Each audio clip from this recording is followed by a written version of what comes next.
अस्सलामुअलैकुम दोस्तों, मैं हूँ ज़िशे और आप देख रहे हैं चैनल उर्दू डिस्कवरी 5। आज हम बात करेंगे प्रॉफेट मोहम्मद सल्लल्लाहु अलैहि वसल्लम की इंटेलेक्चुअल ह्यूमैनिटी के बारे में। तो इस पर बात करने से पहले मेरी आप सब दोस्तों से गुजारिश है कि हमारे चैनल को लाइक और सब्सक्राइब करें और नए आने वाले साथियों से गुजारिश है कि वो बेल आइकन को लाजमी प्रेस करें ताकि हमारी हर नई आने वाली वीडियो आप तक लाजमी पहुँच सके। तो आए हम स्टार्ट करते हैं। हमें हमेशा अपने इल्म को ढूंढना और बढ़ाना सिखाया जाता है, लेकिन हमें हमेशा शाइस्ता होना याद रखना चाहिए और एहसास करना चाहिए कि वहाँ बहुत कुछ ऐसा है जिसके बारे में हमें नहीं मालूम। हमारे प्यारे नबी सल्लल्लाहु अलैहि वसल्लम ने हदायत की और वही हासिल करते हुए ये जाहिर किया, फिर भी उन्होंने अपनी आजिज़ी को बरकरार रखा है और इनकी नजरियाती जिंदगी की कुछ कहानियों में भी इसका मुशाहिदा हम लोग कर सकते हैं। शहर मदीना को हमला से बचाने के फौजी मिशन से पहले नबी अकरम सल्लल्लाहु अलैहि वसल्लम ने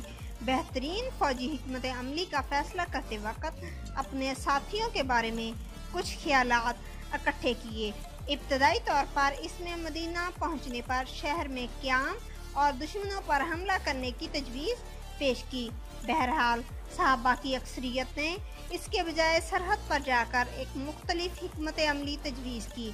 नबी अकरम सल्लल्लाहु अलैहि वसल्लम ने अपने झुकाव के बजाय अपने साथियों के ख्यालात से मुत्फिक होने का फैसला किया।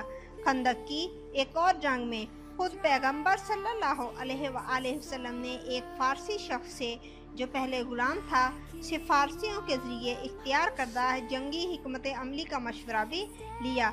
बहुत सी अक़सात में से दो ये बताते हैं कि किस तरह हज़रत मोहम्मद मुस्तफ़ा सल्लल्लाहु अलैहि वसल्लम ने अपनी फ़िक्री आजिज़ी को बरकरार रखा और फिर भी दूसरों को इनके इल्म को बांटने के लिए सुन लिया।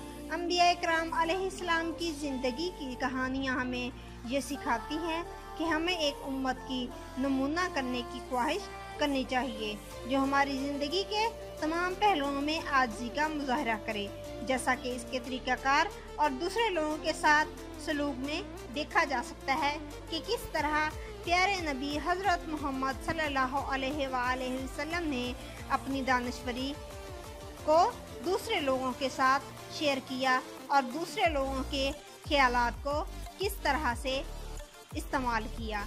शुक्रिया।